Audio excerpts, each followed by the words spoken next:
Body में कोई electrical impulses बढ़ने के लिए चांस है? कोई आयरन मेटल उसको पकड़ने का समय ये सांस का काम करता है ना, क्रिया करता है ना, कोई इम्पल्सेस आ जाता है गुरुजी?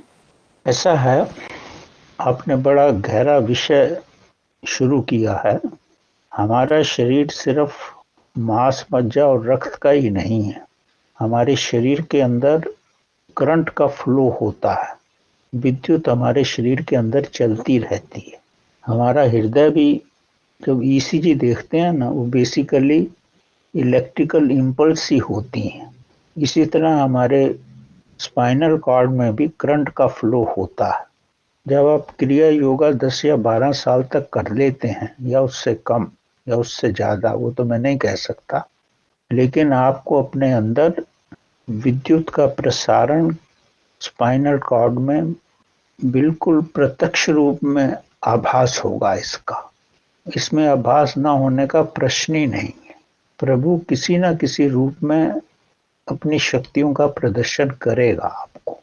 यही आपको बताएगा कि आपकी अवस्था चैतन्यमयी हो गई है, और यही चेतना की अवस्था में आपको अपने अंदर विद्युत का प्रवाह पूर्ण रूप से आभास होगा। कुछ योगियों ने तो इतना भी प्रदर्शन किया है कि इससे वो एक छोटा सा बल्ब भी जला सके इस इलेक्ट्रिसिटी से। तिब्बत में इस तरह के कुछ प्रयोग हुए हैं।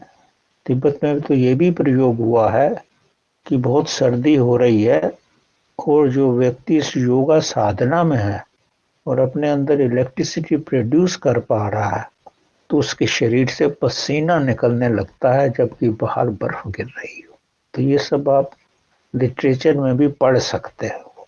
ये बड़ा गहरा प्रश्न है, लेकिन हमें इस तरफ जाने की ज़्यादा ज़रूरत नहीं है। हमारा सारा ध्यान इसी पे होना चाहिए कि हम प्रभु का साक्षात्कार कैसे कर सकें। ये इसके बीच की सिद्धियां आती हैं व्यक्ति को, इस सिद्धियों को इग्नोर करके आप अपने मंजिल पे पहुंचने का प्रयत्न करो, वही अच्छा है। पर जो आपका प्रश्न है बिल्कुल ही स्वाभाविक और राइट दिशा का प्रश्न है कि ऐसा ही होता है।